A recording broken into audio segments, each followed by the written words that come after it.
Good afternoon student. आज हम फिर एक टेस्ट पेपर के साथ आए हैं आपके लिए। मॉडल पेपर कल जैसे सॉल्व किया था 30 क्वेश्चंस, आज भी 30 क्वेश्चंस हैं आपके इंग्लिश में, सुपर टेट में। और इस सेशन को लाने का यही है कि आपकी तैयारी और बूस्टअप हो सके और आप क्लियर हो सके कि सुपर टेट में किस तरह के क्वेश्चंस आने वाले हैं और अपने आप को प्रिपेयर कर सके। आप लोग जितनी जल्दी हो सके बैच को ज्वाइन कीजिए, ठीक है। सेशन वगैरह स्टार्ट हो चुके हैं, बैच को जितनी जल्दी ज्वाइन कीजिएगा उतनी जल्दी आपकी तैयारी स्टार्ट हो सकेगी। बाकी जो क्वेश्चंस यहाँ सॉल्व हो रहे हैं उसी टाइप का क्वेश्चन भी एग्जामिनेशन में देखने को मिलेगा। So let's start our session.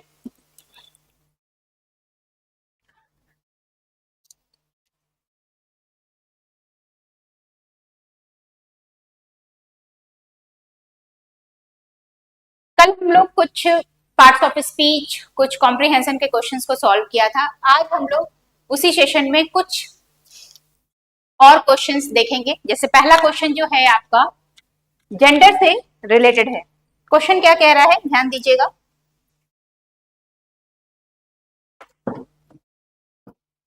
Question में पूछा जा रहा है, in which of the following sentences is the subject of a verb feminine gender noun. इसमें कौन सा फेमिनिन जेंडर नाउन है? फेमिनिन जेंडर का मतलब क्या होता है? What is the meaning of feminine gender? किसी को पता है? चलिए, जेंडर जब आप लोग पढ़िएगा तो हमारे पास कितने तरह के जेंडर्स होते हैं? बेसिकली 4 तरह के जेंडर होते हैं। कौन कौन से हैं, ध्यान दीजिएगा।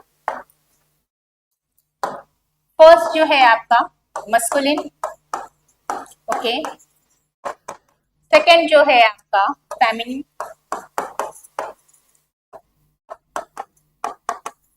थर्ड जो है आपका neutral,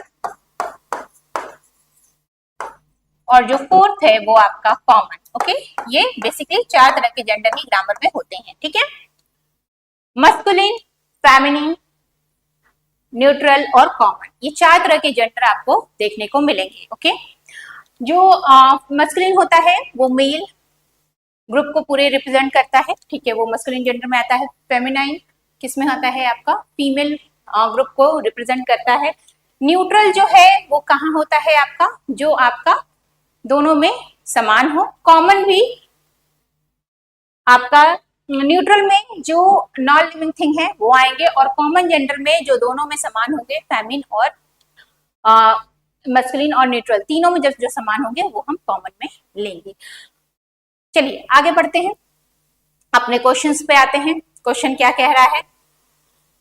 in which of the following sentences is the subject of verb of feminine gender noun. इसमें कौन सा आपका फेमिनाइन जेंडर यूज हुआ है? All the female members have arrived, सारे फीमेल मेंबर्स आ चुके हैं। All the young men have arrived, all सारे जितने भी यंग मेन हैं वो आ चुके हैं। All the male members have arrived, all the male मतलब यहाँ पर भी मेन से ही रिलेटेड है। All the old men have arrived, यहाँ पर सारे बूढ़े आदमी आ चुके हैं, तो यहाँ पर भी मेन है, तो ये सारे मेन मेन मेन, तो ये तीनों तो आपका मस्कुलिन जेंडर हुआ, ठीक है। तो फेमिनाइन जेंडर किसमें यूज हो रहा है? फीमेल का यूज हुआ है ऑप्शन नंबर 1 में, तो 1 will be your answer, okay. कोई डाउट किसी को भी कोई डाउट है तो पूछ सकते हैं आप लोग। किसी को भी कोई डाउट है तो पूछ लीजिए।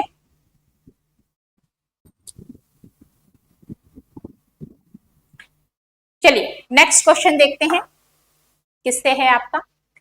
नेक्स्ट क्वेश्चन आपका थोड़ा सा हिस्ट्री से लिया गया है, इंग्लिश के हिस्ट्री से। देखिए सारे क्वेश्चन कवर अप किए हैं, ये जो 30 सेट्स बने हैं आपके, हर तरह के क्वेश्चन को कवर अप किया गया है। ऐसा ही क्वेश्चन आपको देखने को मिलेगा एग्जामिनेशन में। जितने मॉडल पेपर आपके लिए लाए जा रहे हैं, सेट ऑफ पेपर्स, उसी तरह के क्वेश्चंस आपको देखने को मिलेंगे। हर एक ग्रुप से क्वेश्चन यहाँ पर लिया गया है, ठीक है। ये पूरा मिक्स्ड है, कोई पर्टिकुलर टॉपिक को नहीं लिया गया है, टॉपिक वाइज ये मॉडल पेपर नहीं तैयार हुआ है, ये ओवरऑल सबका कलेक्शन है।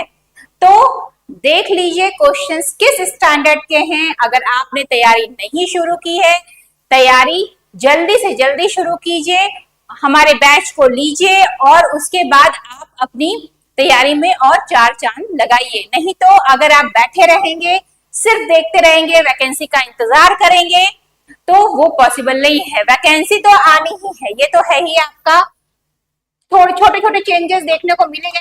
120 क्वेश्चंस अब आएंगे। आयोग धीरे धीरे चीजें रिवील कर रहा है। 120 क्वेश्चंस आएंगे। अब 120 क्वेश्चन में नेगेटिव मार्किंग भी आपकी एड ऑन हो गई है, इसके लिए भी आप प्रिपेयर रहिए। तो इस तरीके के छोटे छोटे चीजें रिवील हो रही हैं। अब 120 में किस सेक्शन से कितने क्वेश्चंस होंगे, क्या सिलेबस रहेगा, वो सारी चीजें भी आयोग अपडेट करता रहेगा। सिलेबस लमसम जो था पहले वही रहेगा, थोड़े बहुत अप डाउन देखने को मिल सकते हैं, लेकिन बाकी सारी चीजें आनी शुरू हो गई। तो जब ये सारी चीजें आनी शुरू हो गई है तो वैकेंसी भी जल्द ही आएगी। तो इसके लिए आप प्रिपरेशन चालू कर दीजिए। बार बार आपको कहा जा रहा है, ऑनलाइन ऑफलाइन जैसे भी आप ज्वाइन कर सकते हैं, टीचर्स एकेडमी को ज्वाइन कीजिए।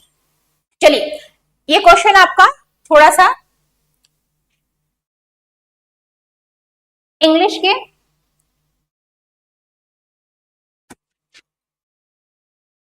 थ्योरी से है। The method of teaching in which the teacher tries to establish a link between foreign language word and the object without the interference of the learner's mother.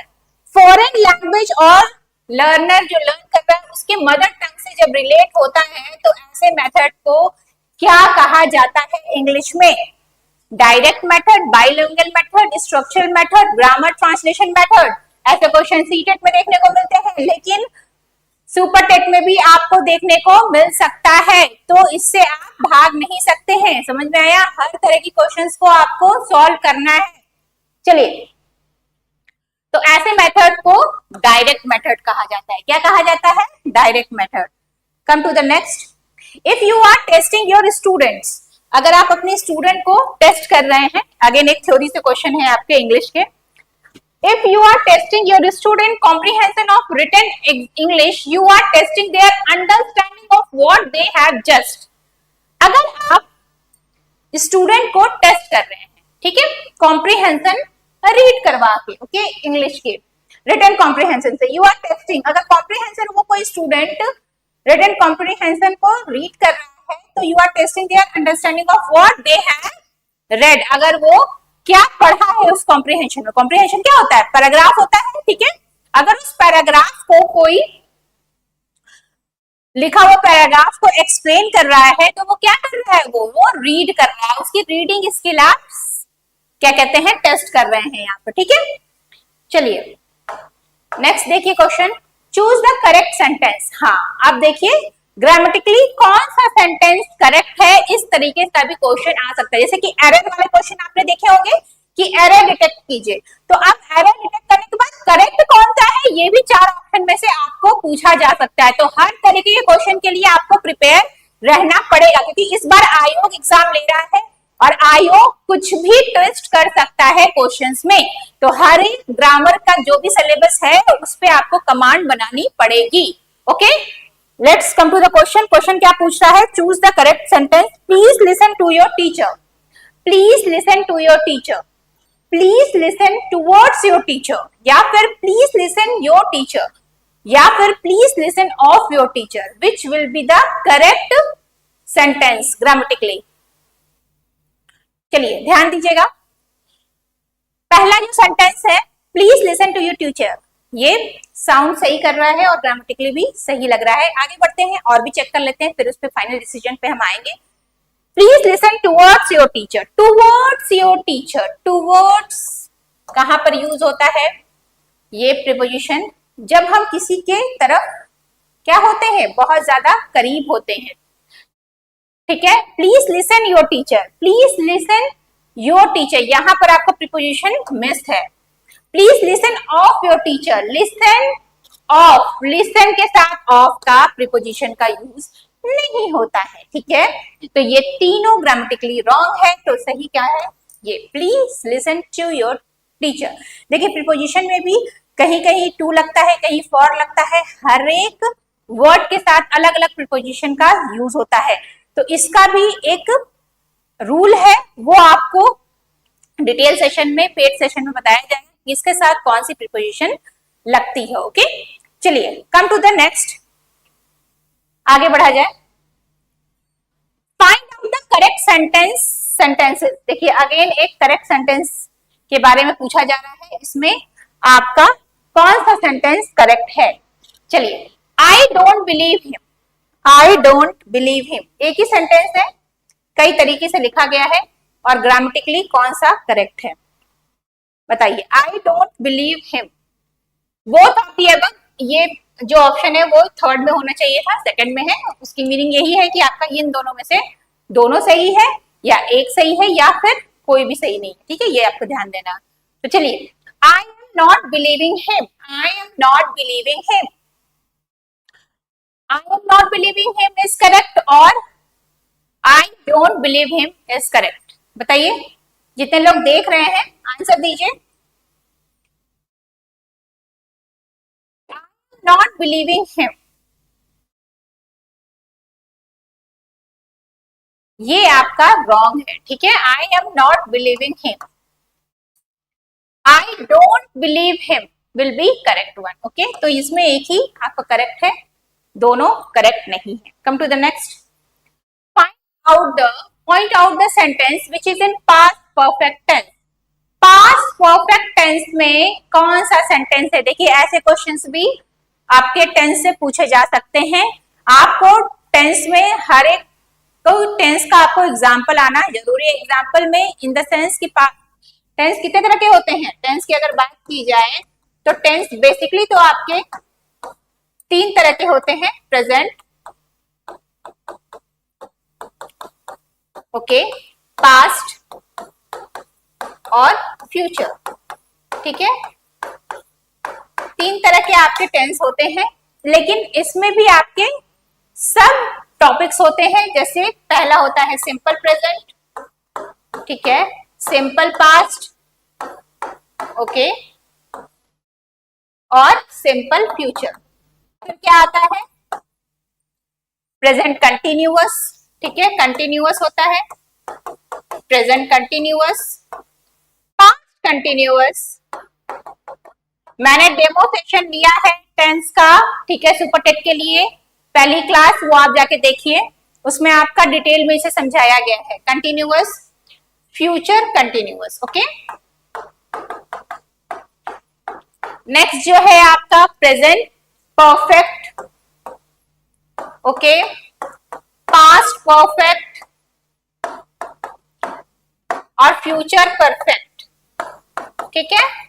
और जो last है present perfect continuous, perfect continuous, okay, past perfect continuous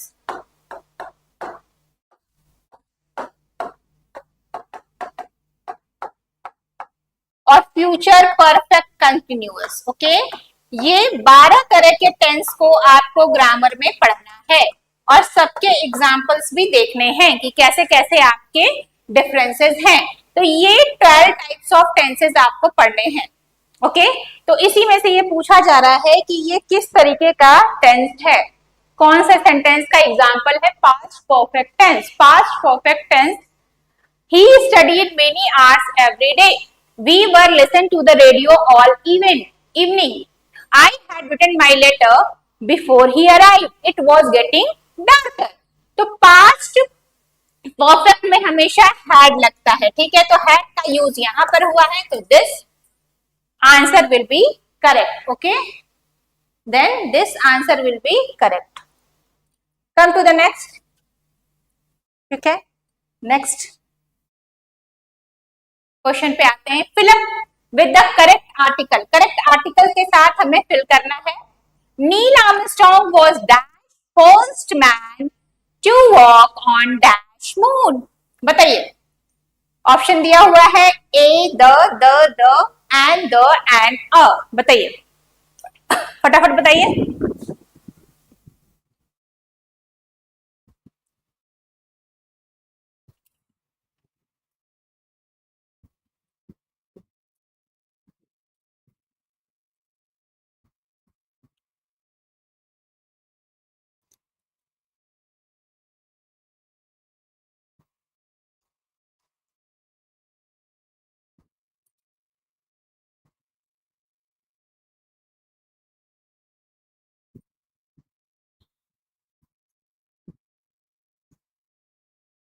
What is the correct answer of this fill up?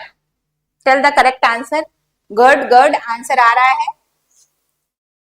हाँ, 2 will be the correct answer. क्यों? क्योंकि Neil Armstrong was the first man. The कहाँ पे use होता है? जब हम unique चीजों को आइडेंटिफाई करते हैं.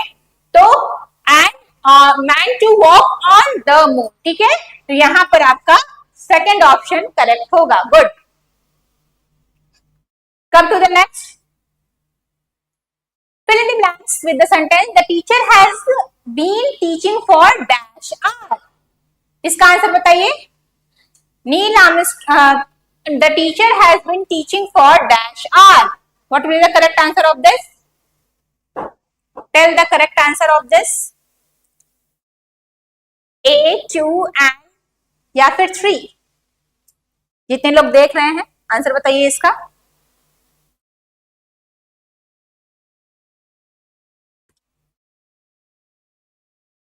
ऐसे ही क्वेश्चन आपको सुपर टेट में देखने को मिलेगा. ठीक है, तो प्रिपरेशन अपनी चालू कर दीजिए एडमिशन लेके. And good. आर जो है एच से स्टार्ट हो रहा है, लेकिन यहाँ पर जो साउंड है वो वॉवेल साउंड है. ठीक है. एन और ए कहां पर यूज होता है? ध्यान दीजिएगा, कभी आपका मिस्टेक नहीं होगा. जैसे जब हम बोलते हैं तो जब साउंड निकलता है हमारे माउथ से टंग के थ्रू, तो अगर वो वॉवेल साउंड करता है, vowel in the sense in Hindi में थोड़ा समझ लीजिए स्वर और व्यंजन. तो जब हम स्वर साउंड करते हैं, स्वर क्या है? अ से लेकर अ तक, आ आ ई, और व्यंजन क्या होता है? क ख ग घ. तो जब हम बोलते हैं, पूरा जो खेल है आर्टिकल का वो प्रोनाउंसिएशन पे ही है. ए एन के यहाँ पर आपका ए ई आई ओ यू कुछ भी हो, लेकिन साथ में प्रोनाउंसिएशन होना बहुत जरूरी है. अगर हम कोई भी चीज प्रोनाउंस कर रहे हैं, उसमें अ से लेकर अह तक अगर वॉइस आ रही है आपके प्रोनाउंसिएशन में, तो वहां पर अगर वॉवेल भी से स्टार्ट हो रहा है तो भी हम वहां पर एंड का ही नहीं हो रहा है तो भी हम वहां पर एंड का यूज करेंगे. और अगर वहां वॉवेल है और तो भी आपका प्रोनाउंसिएशन में व्यंजन आ रहा है, क से लेकर ज्ञ तक का प्रोनाउंस हो रहा है, तो वहां पर हम ए का ही यूज करेंगे. जैसे आर यहाँ पर हुआ तो आर अ से स्टार्ट हो रहा है ना. आर आवर तो बोलते नहीं है. ठीक है, आर बोलते हैं. तो यहाँ पर अ जो है वो एक स्वर है, तो हम यहाँ पर एन का यूज करेंगे. ठीक है. अब देखिए यूरोपियन. यूरोपियन यूरोपियन क्या है? यूरोपियन य. ठीक है, य से स्टार्ट हो रहा है, तो य क्या है? व्यंजन है. लेकिन अगर इंग्लिश में देखा जाए तो ये तो वोवेल से स्टार्ट हो रहा है, हमें यहाँ एन लगाना चाहिए, लेकिन यूरोपियन में हमेशा ए यूज होता है. ठीक है. अब ये डाउट आपको क्लियर हो गया होगा कि कहां पर हम ए का यूज करते हैं और कहां पर एन का. जब हम बोलते हैं, अगर हमारे प्रोनाउंसिएशन में अ से लेकर अ तक का साउंड हो, वहां पर हम एन का यूज करेंगे, चाहे हमारा फर्स्ट लेटर वॉवेल ही क्यों ना, सॉरी फर्स्ट लेटर आपका कॉन्सोनेंट ही क्यों ना हो. ठीक है, तब भी हम एन का ही यूज करेंगे. ओके. और अगर हम साउंड हमारा व्यंजन आ रहा है तो फर्स्ट लेटर आपका वॉवेल ही क्यों ना हो, हम हमेशा ए का ही यूज करेंगे. तो ये डिपेंड करता है आपके साउंड में. साउंड में अगर स्वर आ रहा है, अ से अ तक आ रहा है, लेटर कुछ भी हो पहला, हम एन का ही यूज करेंगे. और अगर बोलने के वक्त हमारा जो आवाज है उसमें व्यंजन का साउंड आ रहा है, तो आपका पहला लेटर वोवेल ही क्यों ना हो, हम ए का यूज करेंगे. आई थिंक अब ये डाउट आपको क्लियर होगा. ओके. तो यहाँ पर हम एन का यूज करेंगे, तो आपकी आर्टिकल में अब कोई मिस्टेक नहीं होगी. Okay. Come to the next. Next देखिए, नेक्स्ट क्वेश्चन आपका किस चीज से है रिलेटेड? हाँ, सफिक्स और प्रीफिक्स. सफिक्स कहाँ लगाते हैं और प्रीफिक्स कहाँ लगाते हैं, ऐसे क्वेश्चंस भी आते हैं एग्जाम्स में और कंफ्यूजन भी बहुत ज्यादा होती है. पहले तो आप समझ लीजिए सफिक्स कहाँ यूज होता है और प्रीफिक्स कहाँ यूज होता है. तो सफिक्स जो यूज होता है वो आपका हमेशा कोई अगर वर्ड है उसके बाद यूज होता है. ठीक है, उसके बाद यूज होता है, और प्रीफिक्स कहाँ यूज होता है? प्रीफिक्स आपका वर्ड के पहले यूज होता है, ठीक है। ये प्रीफिक्स है और ये सफिक्स, ठीक है। अब ये कंफ्यूजन आपको आगे से नहीं होगी, ये आपका प्रीफिक्स है, ओके ओके। एक प्रीफिक्स है और एक सफिक्स है, ओके। तो बताइए यहाँ पर कौन सा प्रीफिक्स लगाने से ये जो है आपका प्लूरल हो जाएगा? तो en, ऑक्सेन, ऑक्सेन, ठीक है। ऑक्स के साथ ऑक्सेन लगता है। हाँ, गुड, आंसर भी आया है हमारा, गुड, 9 का ए। चलिए आगे बढ़ा जाए। Change the word grow into a noun by adding one of the suffixes given below. अब grow आपका वर्ड क्या है? वर्ब है। अब इसको हमको क्या बनाना है? नाउन बनाना है। कैसे? एक सफिक्स को ऐड करके, सफिक्स बाद में ऐड करेंगे, बताइए कि कौन सा सफिक्स हम ऐड करेंगे तो ये नाउन बन जाएगा, ing, s, th या फिर n। Come on, tell the answer, tell the correct answer. 10 का आंसर बताइए, कितने लोग देख रहे हैं?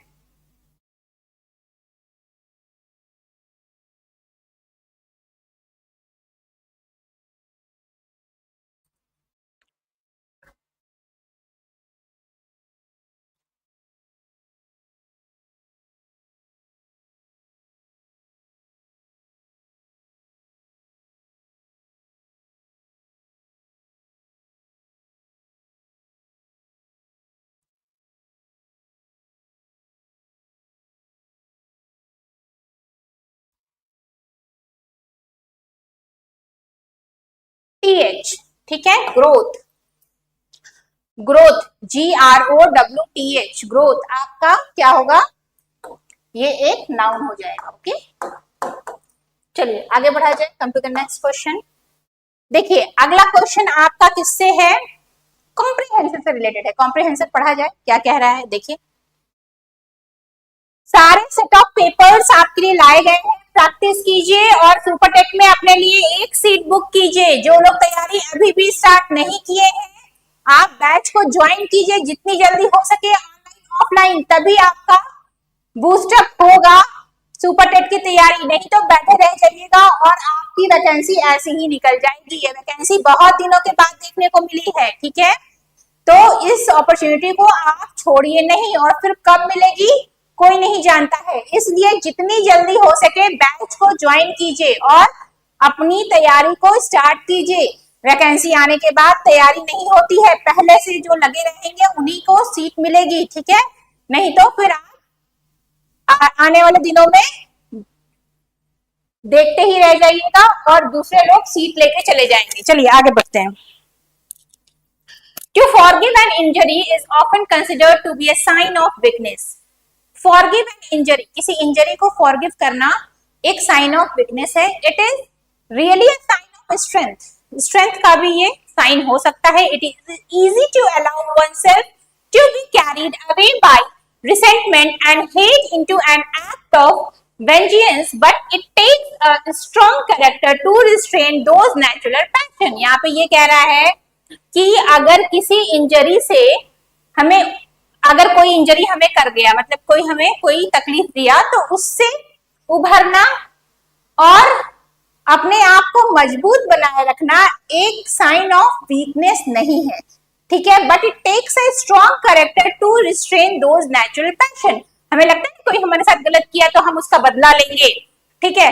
तो जो बदला नहीं लेते हैं तो क्या वो एक साइन ऑफ वीकनेस है? नहीं, वो एक साइन ऑफ वीकनेस नहीं है, ठीक है। The man who forgives an injury proves himself to be superior of the man who wronged him. अगर कोई मैन फॉरगिव कर देता है किसी के इंजरी को, तो ये शो नहीं करता है कि वो वीक है, वो ये शो करता है कि वो उससे सुपीरियर है। कहता है ना कि माफ करने वाला सजा देने से बड़ा होता है। तो and puts the wrongdoer to shame, और उसके बाद उसे एक शर्मिंदगी महसूस करवाता है कि तुमने मेरे साथ गलत किया तो मैंने भी तुम्हारे साथ गलत नहीं किया, मैंने तुम्हें फॉरगिव किया। तो वो खुद अपने आप में गिल्ट फील करेगा कि मैंने इस आदमी के साथ, जो कि इतना अच्छा कैरेक्टर का है, मैंने इसके साथ गलत किया। तो ये चीज नहीं होता है कि हम जो हमारे साथ गलत करें उसके साथ भी हम गलत करें। कभी कभी फॉरगिवनेस भी किया जाता है, उसको फॉरगिव किया जाता है, माफ कर दिया जाता है, ताकि कहा जाता है अगर हम किसी को फॉरगिव कर दिए, ठीक है, तो ऐसा नहीं कि उसे सजा नहीं मिलेगी, उसे सजा ऊपर वाला देता है, ठीक है, वो भी देखता है सबके कर्मों को। अगर आप सजा नहीं देंगे तो ऊपर वाला किसी न किसी मोड से उसे सजा मिलती है। ऐसा नहीं है कि वो ऐसे ही वो क्राइम पे क्राइम किए जाए, गलत पे गलत किए जाए, ऐसा नहीं होता है। अगर आप में पेशेंस होता है, अगर आप किसी को फॉरगिव करते हैं तो उसे कहीं ना कहीं से वो सजा मिलती है। लेकिन एक तरीके से अगर वो सही आदमी होगा तो आपके प्रति भी उसे गिल्ट महसूस होगा कि मैंने सही आदमी के साथ गलत क्यों किया, ठीक है। चलिए, फॉरगिवनेस में even turn a foe into a friend, so mercy is the noblest form of revenge. तो कहा जाता है कभी कभी आपकी फॉरगिवनेस भी किसी एनिमी को फ्रेंड में बदल सकती है। फो का मतलब एनिमी होता है, और आप किसी को मर्सी के थ्रू भी अपना रिवेंज ले सकते हैं, ठीक है, नोबलेस्ट फॉर्म ऑफ इमेज। अब आते हैं हम अपने क्वेश्चन पे, okay, come to the question. Question क्या पूछ रहा है? पहला है the word strength is a, strength जो यूज हुआ है वर्ड वो क्या है? यहाँ पर स्ट्रेंथ वर्ड का यूज हुआ है। कल मैंने जो मॉडल पेपर सॉल्व कराया था उसमें ये बताया था कि पहले अगर हम पैराग्राफ एक ओवरव्यू लेने के बाद क्वेश्चन को पहले पढ़ें, और क्वेश्चन में जो जो क्वेश्चन में हमें पूछा जा रहा है जिस जिस चीज की मीनिंग, उसको हम अंडरलाइन करते जाएं, वो लाइन को अंडरलाइन करते जाएं जिसका हमें पूछा जा रहा है आंसर, तो हम आराम से कॉम्प्रिहेंशन सॉल्व कर सकते हैं। ये जो तरीका है वो बहुत ही अच्छा है, ठीक है। तो उसी तरीके को हम आज फॉलो करते हैं। तो देखिए, स्ट्रेंथ की मीनिंग पूछी जा रही है, स्ट्रेंथ को पहले हम देखते हैं कहां पर है, अंडरलाइन कर लिया। It is a really sign of strength. Strength आपका कौन सा नाउन है? कॉमन होगा नहीं, एब्स्ट्रैक्ट, एब्स्ट्रैक्ट नाउन होगा क्योंकि एक फीलिंग है, ठीक है। स्ट्रेंथ को ना हम टच कर सकते हैं ना छू सकते हैं, वो सिर्फ महसूस कर सकते हैं, पावर, स्ट्रेंथ। तो एब्स्ट्रैक्ट नाउन ये होगा, okay. Come to the next, one who does not take revenge, जो रिवेंज नहीं लेते हैं वो क्या वीक पर्सन होते हैं, फुलिश पर्सन होते हैं, या स्ट्रॉन्ग पर्सन होते हैं, या फो होते हैं? तो वो वीक पर्सन नहीं होते हैं। यहाँ पे इस लाइन में बताया गया है ना कि वो ज्यादा स्ट्रॉन्ग पर्सन है और सुपीरियर पर्सन है। एक strong, but it takes a strong character चाहिए किसी को माफ करने के लिए। तो यहाँ पर क्या बोला गया है, वो एक स्ट्रॉन्ग पर्सन होते हैं, ठीक है। Come to the next. अब देखिए, अभी तो आपने कॉम्प्रिहेंशन से क्वेश्चन देखा, तो एक पोएट्री का भी है। मैंने बताया था लिटरेचर से भी क्वेश्चंस आते हैं। तो पैराग्राफ, कुछ पैराग्राफ जो लिए जाते हैं वो भी आपके बुक से ही है। आपको एस टेट की बुक अच्छे से पढ़नी है, याद रखिए एस टेट की बुक 5 to 8 आपको पढ़नी है। अच्छे से पढ़िएगा, उसके जो भी उसमें स्टोरी दी हुई है, पोएट्री दी हुई है, उसके राइटर्स, उसके कैरेक्टर्स आपको पढ़ना है। एस्टेट मतलब यूपी बोर्ड की जो इंग्लिश की किताब यूपी बोर्ड के स्कूल में यूज हो रही है, आपके पास है या आपके घर में छोटे बच्चे हैं उनसे लीजिए, या मार्केट में अवेलेबल है सेकेंड हैंड, लेकिन उसको पढ़िए क्योंकि आपका लिटरेचर का पार्ट वहीं से आएगा और कहीं से नहीं आएगा। किसी का राइटर पूछ दिया जाएगा, किसी का कैरेक्टर पूछ लिया जाएगा, और उसमें किस लाइन की क्या मीनिंग है, तो अगर वो पोएम आप पढ़े रहेंगे तभी आप बता सकते हैं। बार बार ये चीज मैंने सिलेबस में भी आपको बताया था जब मैंने सेशन लिया था, नहीं देखा है तो जाके देखिए आप। जो बुक्स का और सिलेबस का मैंने वीडियो बनाया है एसटेट के लिए, उसमें आपका सुपर टेट के लिए उसमें आपका बताया गया है, ठीक है। तो स्टेट गवर्नमेंट की बुक को आपको पढ़ना पड़ेगा, तभी आप लिटरेचर पार्ट कवर कर पाएंगे, ठीक है। जैसे आपका सीटेट के लिए एनसीईआरटी पढ़ना जरूरी है, वैसे ही एसटेट का किताब आपको पढ़ना जरूरी है। एसटेट के लिए एससीईआरटी की किताब पढ़ना जरूरी है, ठीक है। एनसीईआरटी उसमें चलता है और स्टेट बोर्ड में एससीईआरटी चलता है, तो इसकी बुक आपको पढ़ना जरूरी है, ओके। चलिए, यूपी बोर्ड की बुक आपको पढ़ना जरूरी है। अब देखिए, ये पोएम है, beside the spring of Dove a maid whom there were none to praise and very few to love, a violet by mossy stone half hidden from the eye, fair as star when only one is shining in the sky। ठीक है, ये आपका paragraph है poem से। What is the meaning of the word untrodden? Untrodden जो use हुआ है यहाँ पर उसकी मीनिंग क्या है? What is the meaning of untrodden? Untrodden आपका क्या है? अनट्रोडन की मीनिंग होती है अनएक्सप्लोर्ड, जिसको हम एक्सप्लोर नहीं कर पाए, ठीक है। अनट्रोडन अनएक्सप्लोर को किया जाता है। Identify the figure of speech in second stanza. Second stanza में फिगर ऑफ स्पीच कौन सी यूज हुई है? तो आपकी यहाँ पर फिगर ऑफ स्पीच क्या है, एक बार और एक्सप्लेन कर लेते हैं। A violet by mossy stone half hidden from the fair as star when only one is shining in the sky. क्या कह रहा है?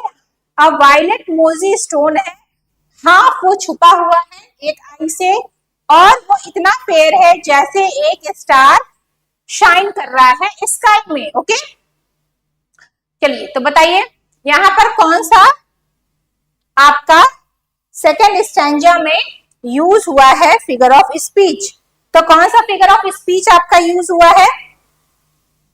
सिमली का यूज हुआ है, क्योंकि यहाँ पर क्या देखिए, सिमली में लाइक और एज आपका यूज होता है, तो यहाँ पर देखिए एज का यूज हुआ है, ठीक है। तो यहाँ पर आपका सिमली यूज हुआ है। Come to the next question. हाँ, अब देखिए इसमें पूछा जा रहा है कौन सा आपका सेंटेंस करेक्ट है। There is a few hope of his recovery. There is few hope of his recovery, ये सेंटेंस आपका रॉन्ग है, ठीक है।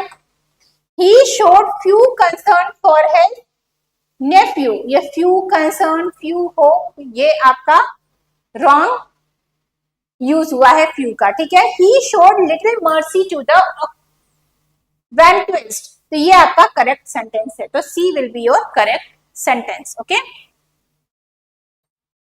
which of the following words is not a coordinating conjunction? हाँ, coordinating conjunction जब हम दो वर्ड्स को या दो सेंटेंसेस को कोऑर्डिनेट करते हैं तब हम कोऑर्डिनेटिंग कंजंक्शन लगाते हैं। और यहाँ पर कोऑर्डिनेटिंग कंजंक्शन कौन सा नहीं है पूछ रहा है, तो एंड आपका कोऑर्डिनेटिंग कंजंक्शन है, बट भी कोऑर्डिनेटिंग कंजंक्शन है, और फॉर भी कोऑर्डिनेटिंग कंजंक्शन है, और जो नहीं है वो आपका इफ है। ओके, जो नहीं है वो आपका इफ है। Come to the next. His thirst dash knowledge left him no leisure dash anything else. Okay.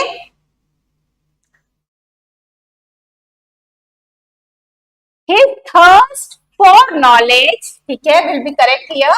For knowledge left him no leisure for anything else. ठीक है, for anything else, तो correct answer आपका fourth one को होगा, ठीक है। Correct answer will be fourth. कोई doubt किसी को? किसी को भी कोई डाउट है तो पूछिए।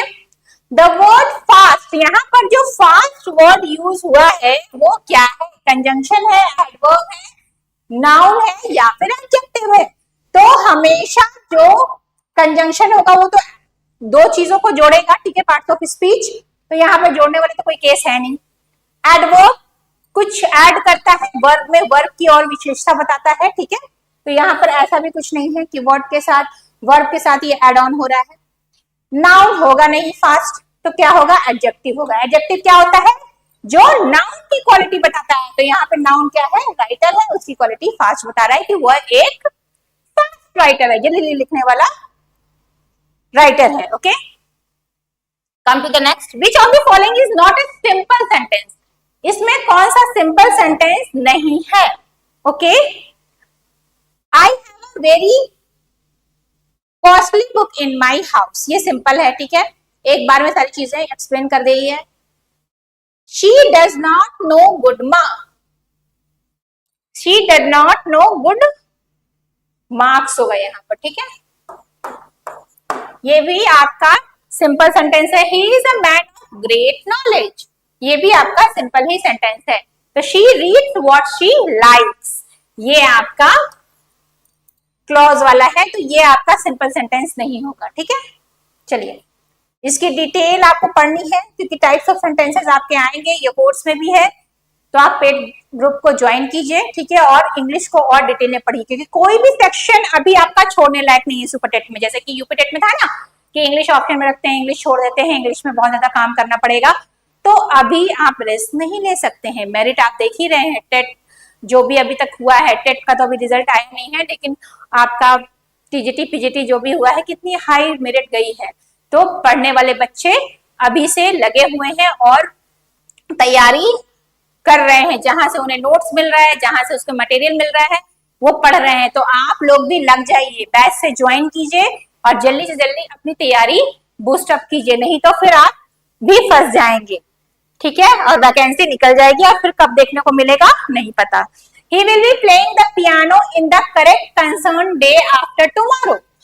ये कौन सा सेंटेंस है आपका? फ्यूचर इंडेफिनिट टेंस है, फ्यूचर इम्परफेक्ट टेंस है, फ्यूचर इनडेफिनिट आपका टेंस है, या फिर फ्यूचर कंटिन्यूअस टेंस है? ओके, ये परफेक्ट नहीं लिखिएगा, फ्यूचर कंटिन्यूअस टेंस। बताइए, ये तो बता सकते हैं आप लोग। Tell the answer of this.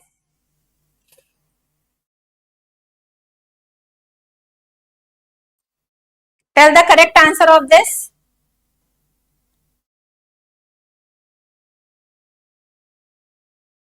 तो ये आपका फ्यूचर कंटिन्यूअस टेंस होगा, ठीक है, फ्यूचर है और प्लस कंटिन्यूअस है, तो future continuous tense. Which of the following alternative is grammatically correct?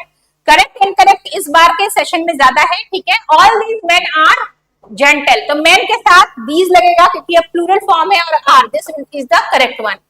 These men नहीं होगा, men होगा यहाँ पर, these men नहीं होता है, these men होता है, these mans s नहीं लगता है, ठीक है। तो ग्रामेटिकली आपका फर्स्ट वाला सही है। Come to the next.